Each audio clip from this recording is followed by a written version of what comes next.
무리를 걸으셨던 기적을 드러내고 있습니다. 그와 관련된 말씀들을 함께 살펴보면서 하나님께서 주시는 은혜를 나누어 보겠습니다. 이 시간 가운데도 말씀을 깨닫는 지혜와 하나님께서 나에게 주시는, 나를 위해서 준비해 놓으신 새로운 은혜를 받아 누리시는 귀하고 복된 시간 되시기를 주님의 이름으로 축원합니다. 자, 우리가 앞번에 이 오병이어 표적을 함께 살펴봤지 않습니까? 즉 예수님께서 물고기 2마리와 보리떡 5개를 가지고 5,000명을 먹이시는 엄청난 표적을 보여주셨더랬습니다. 그렇게 되자 이제 요한복음 6장 14절 15절에 기록된 말씀처럼 그 표적을 직접 체험했던 수많은 사람들 사이에서 예수님을 우리의 왕으로 추대하자라는 이상 기류가 일어나기 시작했습니다.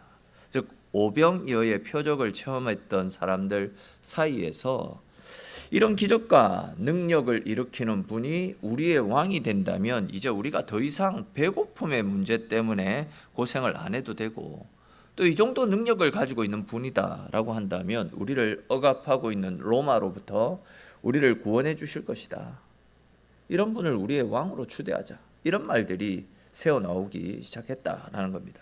이에 이제 수많은 사람들이 예수님을 자기들의 왕으로 추대하려고 예수님께로 몰려들기 시작했습니다.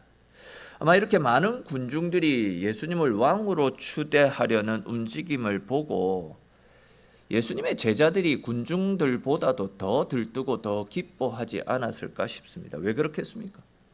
만약 예수님이 진짜 왕이 된다면 자기들도 한자리 할 수 있을 것이다, 이런 기대감이 생겨났기 때문입니다. 제자들 중에서는 이런 군중들의 소리를 예수님에게 전해주면서, 예수님, 저렇게 많은 사람들이 예수님을 왕으로 모시고 싶어 하는데 저희들도 힘써서 예수님을 도와드릴 테니까 저 군중들과 함께 예루살렘으로 올라가서 부패한 정권을 몰아내고 이스라엘의 새로운 왕이 되어주시면 안 되겠습니까? 이것은 저희들만의 소원이 아니라 이 시대의 소원입니다. 군중들의 소원입니다. 이런 말들로 예수님을 부추기는 제자들도 분명 있었을 것입니다. 잘 알고 계시듯이 예수님은 십자가를 짊어지고 우리가 가지고 있는 모든 죄를 사해 주시기 위해서 이 땅에 오신 것이지 한 나라의 왕이 되시기 위해서 이 땅에 오신 것이 아니지 않습니까?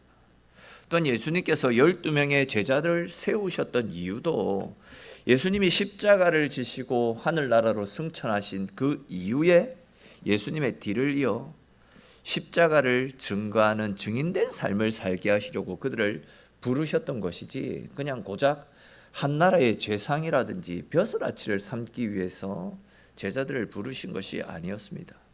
그렇기 때문에 예수님은 제자들이 더 이상 헛바람이 들지 않도록 속히 제자들과 당신을 왕으로 삼으려는 그 무리들을 분리시키기 위해서 제자들을 재촉해서 배에 태우시고는 급히 건너편으로 건너가게 하셨던 겁니다.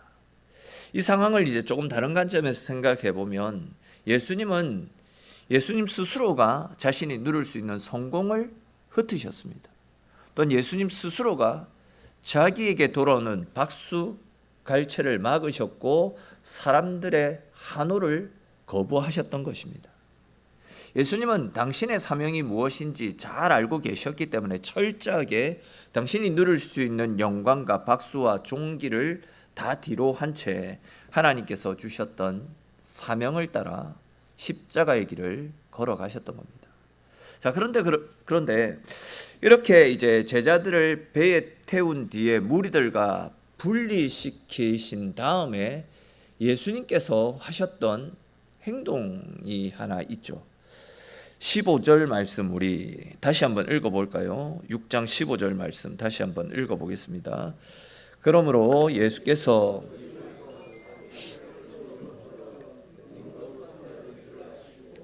다시 혼자 산으로 떠나가시니라. 아멘. 자, 보시면 예수님께서 당신을 왕으로 삼을 줄 아시고 무리를 떼어 놓으시고 다시 산으로 혼자 올라가셨다, 이런 말씀이 나타나고 있습니다. 오늘 본문과 병행 구절인 마태복음 말씀에 보시면 예수님께서 그렇게 무리를 떼어내시고 산으로 올라가셨던 이유가 하나님 앞에 기도드리기 위해서 산으로 올라가셨다라고 그 이유를 밝히고 있습니다. 그러니까 이제 예수님은 사람들로부터 칭찬 듣고 한호받는 길보다도 홀로 남아서 하나님과 깊은 대화를 나누기를 더 원하고 기뻐하셨다라는 겁니다. 사실 사람들은 누군가로부터 인정받고 싶어 합니다. 사랑받고 싶어 하고 보호받고 싶어 하고 누군가가 나를 알아줬으면 하는 그런 욕구들을 다 가지고 있습니다. 아무리 많은 권력을 가지고 있고 또 아무리 많은 재물을 가진 사람이라 할지라도 누군가가 자신을 인정해 주기를 바라고 보호해 주고 사랑받기를 원하는 것은 모든 사람들이 가진 공통점이 아닐까 싶습니다. 근데 우리는 오늘 본문에 나타나는 이 예수님의 모습을 통해 사람들로부터 인정받는 것보다도 하나님께 인정받는 것이 훨씬 더 중요한 것임을 다시금 깨닫게 됩니다. 다시 말해서 사람들에게 칭찬을 듣나 듣지 않나, 사람들로부터 인정받나 받지 않나가 중요한 것이 아니라 내가 기도를 통해서 하나님께서 허락하여 주시는 힘을 공급받고 하나님과 친밀한 관계를 이루고 또 하나님과의 올바른 관계를 이루어 나가는 것, 그래서 하나님의 힘을 공급받아서 하나님의 일들을 감당해 나가는 것이 훨씬 더 중요하다라는 것을 알 수 있다는 거죠. 우리 이와 관련해서 우리가 잘 알고 있는 누가복음 22장 39절에 기록된 겟세마네의 기도에 대해서 우리 잠시 한번 읽어볼까요? 누가복음 22장 39절 말씀입니다. 우리 같이 한번 읽어보겠습니다. 예수께서 나가사 습관을 따라 감람산에 가심에 제자들도 따라갔더니, 아멘. 자, 말씀을 보시면 예수님께서 제자들과의 최후 만찬을 마치신 이후에 십자가를 지시기 전 겟세마네 동산으로 기도하러 올라가시는 상황이 나타나고 있지 않습니까? 근데 이제 그때 그 상황에 대해서 예수님께서 습관을 따라 감람산에 가셨다, 이렇게 말씀하고 있습니다. 근데 이제 여기에 나타나고 있는 이 습관을 따라라는 이 말씀은 평소에 예수님이 자주 그 감람산을 찾아가셨다, 그 이야기 아닙니까? 예수님은 틈만 나면 감람산으로 올라가서 습관을 따라 하나님께 기도드렸다라는 겁니다. 그리고 십자가를 지셔야 하는 밤에는 평소보다 더 많은 기도를 드리셨습니다. 성경에서는 그때 기도하셨던 예수님의 모습에 대해서 땀이 핏방울이 되도록 간절하게 하나님 앞에 기도드렸다, 그렇게 말씀하고 있지 않습니까? 쉽게 말해서 정말 간절하게 어쩌면 모든 것을 쏟아붓는 심정으로 하나님 앞에 기도드렸다라는 겁니다. 이렇게 기도드렸던 예수님의 모습이 예수님께서 하셨던 그 사역 가운데 찾아왔던 모든 위기와 어려움들을 이기고 십자가의 길을 완성할 수 있었던 하나의 원동력이 되어졌던 겁니다. 우리는 이렇게 수시로 기도하며 하나님을 찾았던 예수님의 모습 속에서 두 가지 중요한 메시지를 발견할 수 있습니다. 그 첫 번째는 우리의 삶은 항상 하나님 앞에서 우선순위를 정해야 되는 겁니다. 즉 하나님을 위한 일들에 우리의 우선순위가 정해져 있어야 된다라는 겁니다. 여러분, 우리의 최우선순위는 사역이 아닙니다. 교회 일이 아니라 기도와 예배입니다. 주님의 일꾼들은 사역 중에, 봉사 중에 틈틈이 하나님 앞에 기도하는, 예배드리는 삶을 살아야 됩니다. 기도가 없고 예배가 빠진 사역이나 봉사는 탈진을 가져옵니다. 교회에 일하기 위해서 오는 것이 아니라 기도하고 예배드림을 통해서 하나님 주시는 은혜를 충전받기 위해서 오는 겁니다. 그 은혜를 가지고 교회를 섬겨야지 일이 중심이 되고 사역이 중심이 되어서 기도하는 일을 포기하고 예배드리는 일을 놓치게 되면 우리는 쉽게 탈진하고 나가 떨어질 수밖에 없다는 겁니다. 아시는 것처럼 하나님의 일은 하나님 주시는 힘으로 감당해야 되는데 우리는 내 힘, 내 열심, 내 노력으로 하게 됩니다. 그러다가 보면 한계에 부딪히고 어려움을 겪게 되는 겁니다. 처음에는 내 힘으로 해도 어느 정도 됩니다. 그러나 결국 내 힘이 앞서게 되면 번아웃이 되게 되고 아무것도 할 수 없는 어려움을 겪게 되는 것이죠. 예수님 보십시오. 계속 말씀드렸던 부분이지만 예수님은 하나님이십니다. 하나님이시기에 따로 기도가 필요 없는 분이셨습니다. 그럼에도 불구하고 예수님은 수시로 기도하셨습니다. 틈만 나면 습관을 따라 기도하러 올라가셨습니다. 기도를 통해서 하나님 아버지의 마음을 품었고 하나님이 주시는 하늘의 힘을 공급받았습니다. 그리고 이제 그 힘으로 당신을 왕으로 추대하려고 하는 사람들의 유혹과 당신을 핍박하고 조롱하는 사람들의 비난을 다 이기고 십자가를 완성시킬 수 있었던 것입니다. 어쩌면 지금 예수님이 습관을 따라 기도하러 산으로 가셨던 이유도 당신을 왕으로 삼으려고 하는 그 세상 사람들의 유혹에 이기기 위해서 하나님의 힘으로 하나님의 능력으로 그 힘을 이기기 위해서 산에 기도하러 올라가셨던 겁니다. 이런 기도가 뒷받침이 되었기 때문에 예수님의 사역에는 항상 힘이 있었고 능력이 있었고 사단의 유혹과 세상의 유혹들을 이길 수 있는 하나님의 은혜가 항상 공급되어졌던 겁니다. 다음으로 우리는 예수님의 기도를 통해서 우리 인생은 항상 하나님만 바라보고 깨어 있어야 된다라는 사실을 발견할 수 있습니다. 우리는 예수님을 향한 한호와 갈채가 쏟아질 때 오히려 한적한 곳을 찾아 하나님과 독대하신 예수 그리스도를 바라볼 수 있어야 됩니다. 또한 사역에 지치고 그렇게 많은 비난과 조롱을 받을 때마다 낙심하지 않고 오히려 새벽 일찍 일어나서 기도의 자리로 나아가 하나님과 독대하셨던 예수님의 기도의 삶을 바라볼 수 있어야 됩니다.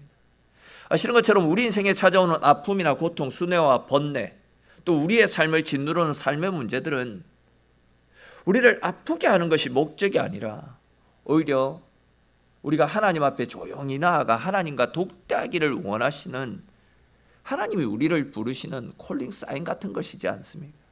또한 홀로 버려져 침묵하며 고독을 느낄 때가 있다라고 한다면 그것이 바로 기도하며 하나님이 주시는 하늘의 축복을 받을 수 있는 축복의 통로가 될 수 있다라는 사실을 기억하고 우리는 환난 가운데 어려움이 찾아올 때 또 홀로 나만 내버려진 것 같은 외로움에 빠질 때 그때 하나님이 나를 부르고 계시구나.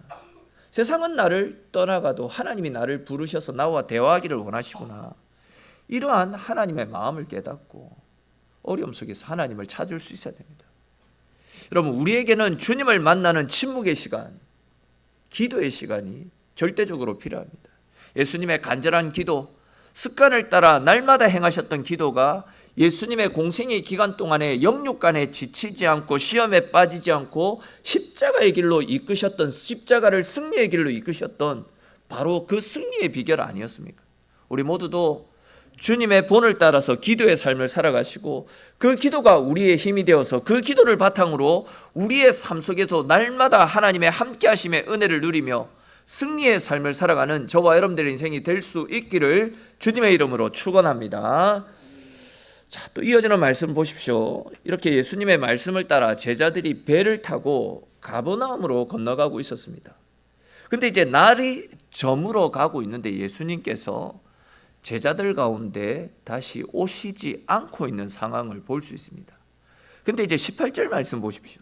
제자들이 타고 가는 그 배 위로 갑자기 큰 바람이 불고 파도가 일어나는 것을 볼 수 있습니다. 오늘 본문과 병행 구절인 마태복음 14장 24절 말씀을 보시면 배가 이미 육지를 수리나 떠나서 바람이 거스름으로 물결로 말미암아 고난을 당하더라. 물결로 말미암아 고난을 당하더라. 이렇게 말씀하고 있습니다. 즉 제자들이 탄 배에 바람이 불고 물결이 거세어서 그들이 그 배 위에서 심한 고통을 당하고 있었다라는 겁니다. 근데 이제 오늘 본문 19절 말씀 보시면 그렇게 바람이 불어서 물살이 거센 바다 위를 걸어서 예수님께서 제자들이 타고 있는 배 근처로 다가오시는 것을 볼 수 있습니다. 그 모습을 보고 제자들은 유령이 물 위로 걸어오는 것으로 착각을 하고 매우 두려워하는 것을 보게 됩니다. 자, 그런데 여러분 한번 생각해 보십시오.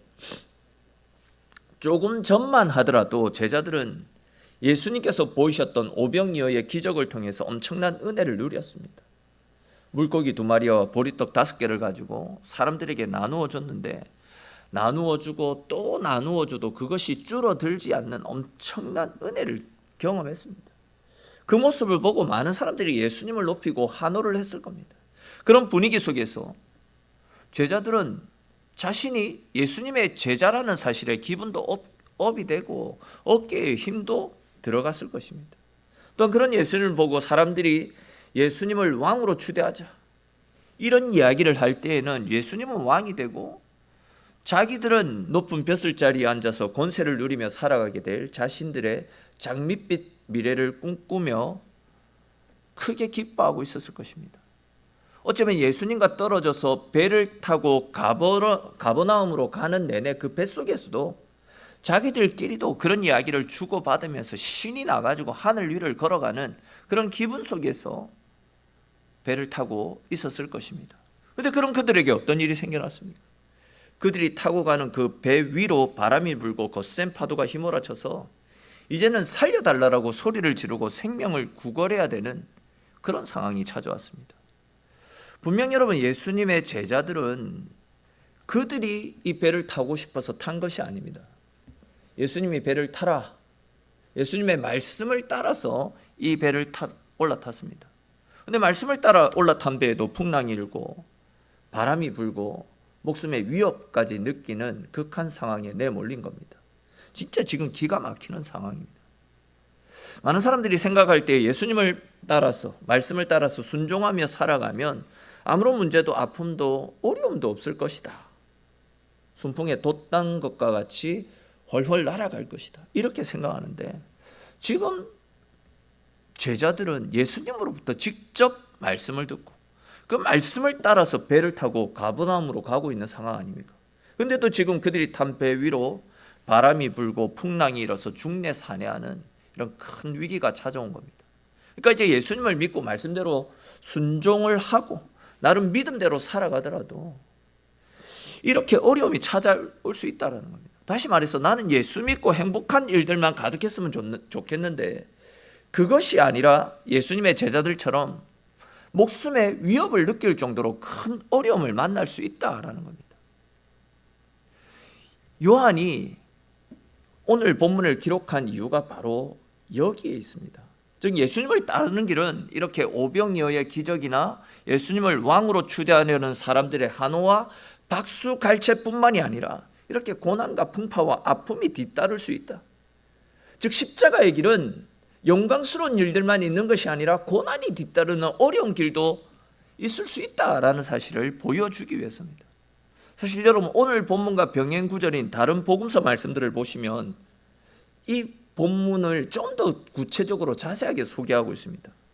예수님께서 풍랑이 있는 바다 위를 걸어서 제자들이 있는 배로 찾아오십니다. 그런데 그때 베드로가 물 위로 걸어오는 예수님을 보고는 자기도 물 위를 걸어서 예수님께로 갈 수 있게 해달라, 이런 부탁을 하는 장면이 다른 복음서에 나타납니다. 이에 이제 예수님께서 베드로가 물 위를 걸을 수 있게 해주셨고, 그렇게 이제 베드로가 물 위를 걸어서 예수님께로 다가가다가 불어오는 풍랑과 바람을 보고는 겁을 먹고 물속으로 빠지는 장면과 또 그런 베드로를 보고 예수님께서 왜 의심하였느냐, 믿음이 없는 자여 라고 베드로를 책망하시는 말씀까지 아주 자세하게 당시의 상황을 기록하고 있는데 반해서 오늘 본문 즉 요한복음에서는 그런 기사들은 다 빼고 있습니다. 의도적으로 다 뺍니다. 다 빼고 예수님의 말씀을 따라 제자들이 타고 간 배에 바람이 불고 파도가 치는 위급한 상황과 예수님께서 바다를 걸어서 제자들에게 찾아오시는 그 장면만을 기록하고 있습니다. 다시 말해서 이제 다른 복음서에서는 예수님께서 물 위를 걸으실 수도 있고 또 말씀만 하시면 제자들도 물 위를 걷게 하실 수 있는, 즉 자연의 조화와 질서까지도 거스를 수 있는 능력의 하나님이심을 강조하고 있는데 반해서 요한복음에서는 예수님께서 가지고 있는 이런 심적인 능력을 강조하기보다도 오병이어 사건과 예수님을 왕으로 추대하려는 사람들의 움직임 때문에 기분이 하늘 위로 걷고 있는 제자들을 의도적으로 그 하늘에서 끄집어 내려서 바다 위로 빠뜨리고 있다라는 것을 느끼는 그런 기분을 감출 수가 없는 그런 상황이 오늘 말씀 가운데 나타나고 있는 겁니다. 다른 복음서와는 기록한 목적이 다르다라는 겁니다. 쉽게 말해서 예수님은 물 위를 걸으시는 이 표적을 통해서 다른 그 어떤 것보다도 예수님을 따르는 것은 예수님을 따르는 그 길은 영광스러운 일들만이 있는 것이 아니라 이렇게 고통스럽고 힘든 일, 십자가의 길이 뒤따를 수 있다라는 것을 제자들에게 가르쳐 주고 계시는 겁니다. 즉 십자가가 없는 성공과 번영은 있을 수 없다라는 사실을 가르쳐 주고 있는 것이죠.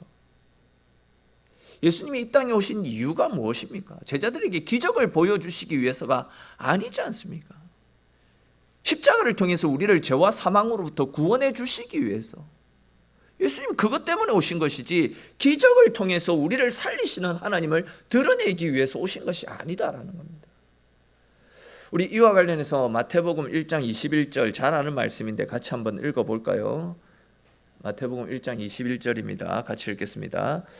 아들을 낳으리니 이름을 예수라 하라. 이는 그가 자기 백성을 그들의 죄에서 구원할 자이심이니라 하니라. 아멘. 또 우리 곧바로 마가복음 10장 45절 말씀 같이 읽겠습니다.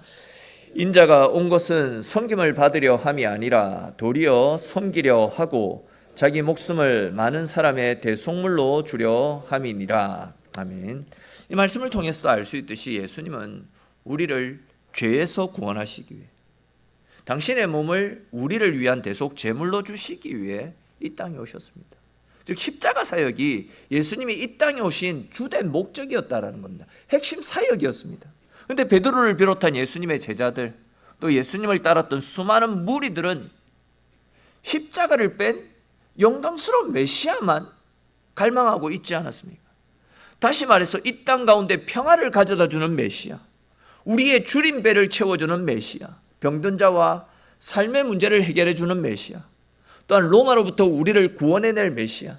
한마디로 제자들을 비롯한 당시의 사람들은 십자가가 아니라, 십자가는 그 어디에도 없고 자기네들의 삶의 문제와 필요를 채워줄 수 있는 물질적인 메시아만 생각하고 있었다라는 겁니다. 바로 그런 이유로 예수님은 그렇게 영광스러운 일 뒤에 이렇게 큰 풍랑을 만나게 하는 이 일을 의도적으로 열어가셨던 것입니다. 다시 말해서 바로 이런 이유로 예수님은 제자들이 타고 있는 배 위로 바람과 파도를 보내셔서 예수님을 따르는 그 길은 결코 영광과 존귀만이 따르는 길이 아니라 주님이 짊어지실 십자가를 따라지고 고난과 풍파에 맞서 살아가야 된다, 이 사실을 가르쳐 주셨던 겁니다. 자, 그런데 이제 문제는 이렇게 십자가를 뺀 영광과 존귀, 기쁨과 희열만을 추구했던 당시 제자들과 군중들의 모습이 오늘날 이 시대에 우리들의 모습과도 흡사하다라고 할 수 있습니다. 오늘날 교회 안에도 영광과 번영, 육신의 안위와 성공만을 위해서 신앙생활을 하는 사람들이 너무 많이 있습니다. 그냥 표현이 그렇지만 예수님을 어떤 자판기처럼 생각해가지고 내가 원하는 것을 말하면 예수님은 반드시 내가 원하는 그것을 토해 주셔야 된다, 나에게 주셔야 된다, 이렇게 생각을 합니다. 모든 것이 내 중심입니다. 모든 것에 관심이 이 땅의 것에 한정되어진 채 신앙생활을 하고 있습니다. 다시 말해서 신앙생활을 하는 이유가 진짜 중요한 본질은 뒤로 한 채 이 땅에서 얼마나 많은 떡을 손에 쥐고 살아갈 것인가, 얼마나 많은 사람들로부터 존경받고 부귀영화를 누리며 살아갈 것인가, 이러한 번영의 신앙에만 관심을 가진 채 예수님은 뒤로 한 채 그냥 내 만족, 내 기쁨을 위해서 신앙생활을 하는 경우들이 허다하다라는 겁니다. 근데 여러분 잘 아시듯이 십자가가 없는 신앙, 십자가를 회피하는 신앙은 가짜입니다. 십자가가 없는 복음은 힘이 없고 능력이 없습니다. 아무 소용없는 것이다 라는 겁니다. 물질이, 번영이 우리를 하나님께로 이끄는 것이 아니라 우리를 위해서 짊어지신 십자가를 믿는 믿음, 그 십자가로 말미암아 우리가 주님께로 나아갈 수 있다라는 사실을 믿으시기를 축원합니다. 그런데 안타깝게도 지금 교회도 그렇고 성도들도 그렇고 우리 속에 점점 십자가가 사라지고 있습니다. 십자가는 지지 않으려고 하고 영광만 취하려고 하는 그런 나약한 모습들이 우리 속에 너무 많이 있습니다. 영광의 십자가, 영광의 면류관, 주님으로 인해서 내가 누릴 부귀영화는 꿈꾸면서 거기에 필요한 십자가의 고난은 다들 외면한 채 살아가려고 합니다. 그런데 오늘 본문에서는 이것은 분명 잘못된 신앙임을, 우리 인생에는 십자가의 영광만 있는 것이 아니라 십자가의 길은 고난과 아픔과 고통이 뒤따르는 험난한 길임을 분명히 말씀하고 있지 않습니까? 앞에서도 말씀을 드렸지만 예수님은 죄인된 우리를 구원하고 살려주시기 위해 당신의 삶을 바치셨습니다. 우리네 인생이 예수님을 만나서 회개하고 죄사함을 받지 못하면 결코 천국 백성이 될 수 없기 때문에 예수님은 하늘 보좌 영광 다 포기하시고 우리 때문에 이 땅 가운데 찾아오셨습니다. 그 이름 속에 우리의 구원이 있고 그 이름 속에 우리의 생명이 있음을 믿으시기를 축원합니다. 죽은 영혼을 살릴 수 있는 유일한 길은 십자가의 예수님을 만나 예수님으로부터 제3의 은혜를 받아 누리는 그 길밖에 없습니다. 오늘 본문에서 살펴보니 제자들과 군중들처럼 내가 이 땅에서 잘 살고 잘 먹고 이 땅에서 높아지는 이런 문제가 중요한 것이 아니라 내 영혼이 죽고 사는 문제가 가장 중요하고 가장 시급한 문제 아니겠습니까? 그 일 때문에 우리 주님이 오셨습니다. 그 일 때문에 우리 주님이 대신해서 죽어주셨습니다. 그러므로 여러분, 나를 살리고 구원한 우리 주님의 십자가만이 내 인생의 답이고 유일한 우리의 소망이 되신다라는 확신과 믿음을 가지고 십자가 안에서 나의 죄 문제들을 다 해결받고 십자가 안에서 우리 인생의 답을 찾아 나가시고 십자가 안에서 주님께서 주시는 참된 평안과 안식을 누리면서 언제나 주님과 동행하는, 주님께서 함께 하시는 복되고 거룩한 삶을 살아가는 저와 여러분들의 인생이 될 수 있기를 주님의 이름으로 축원합니다. 기도드리겠습니다. 사랑의 주님, 오늘도 우리를 기도의 자리로 불러주시니 고맙고 감사합니다. 오늘 우리 주님 주신 말씀처럼 우리들의 삶 속에 주님의 십자가보다도 세상의 가르침과 세상의 풍조가 우리 인생에 물이 들어 거룩을 상실한 채 오롯이 내 본능과 내 기쁨과 내 만족과 내 성공과 출세만을 쫓아서 쾌락만을 쫓아서 살아가고 있지는 않는지 우리 자신을 돌아볼 수 있도록 은혜 베풀어 주시옵소서. 거룩을 상실한 채 세상과 버타며 살아가는 우리의 연약함들을 내려놓고 주님만을 쫓아 살아가고 주님께로 가까이 나아가 주님 주시는 은혜로 회복을 이루고 주님 주시는 은혜 가운데 다시 일어날 수 있는 우리의 삶이 될 수 있도록 주님 역사하여 주시옵소서. 주님 간절히 기도합니다. 죄에 대해서 무뎌져 있는 우리의 가슴을 다시금 회복시켜 주시옵소서. 말라져 버린 참회의 눈물을 다시금 회복시켜 주시고 거짓과 속임수로 가득 찬 우리의 입술에 진실한 기도로 채워질 수 있도록 주님 은혜 베풀어 주시옵소서. 사랑하는 주님, 우리는 하나님을 주인으로 모시고 살기보다도 세상을 주인으로 삼고 돈을 주인으로 삼고 권력과 쾌락을 주인으로 삼고 살아왔습니다. 내가 내 삶의 주인이 되어서 내 만족과 내 유익만을 쫓아 살아왔습니다. 주님, 이런 저희들을 불쌍히 여겨 주시옵소서. 내가 가지고 싶은 것, 내가 누리고 싶은 것을 위해서는 그렇게 열심을 내며 살아왔지만 정작 하나님이 우리에게 원하시는 삶을 위해서는 그렇게 열심을 내지 못한 채 바쁘다는 핑계, 피곤하다는 핑계로 하나님을 외면한 채 세상을 향해서만 달려왔던 우리의 모습이었음을 고백합니다. 주님, 이런 저희들을 불쌍히 여겨주시고 우리 속의 거룩이 다시 은혜 가운데 회복될 수 있도록 주님 역사하여 주시옵소서. 간절히 바라기는 내 삶 가운데 행해지고 있었던 영적인 간음들을 주의 은혜 가운데 멈출 수 있도록 주님 은혜 다하여 주시옵소서. 돈이라고 하는 신, 성공이라고 하는 신, 명예와 쾌락이라는 신에게 더 이상 우리의 마음의 중심을 빼앗기지 않고 주님께 내 삶을 드리고 내 마음을 온전히 맡겨드릴 수 있도록 주님 역사하여 주시옵소서. 주님, 지금까지 저희들의 삶 속에서 내가 원하는 하나님을 만들어내고 내가 원하는 대로 내가 믿고 싶은 대로만 하나님을 섬겼던 죄들을 고백하오니 주님 용서하여 주시옵소서. 내가 믿고 싶은 대로가 아니라 하나님의 말씀대로 믿고 말씀대로 살아가는 저희들이 될 수 있도록 주님 은혜 베풀어 주시옵소서. 하나님, 내 영광만을 추구하는 삶이 아니라 십자가를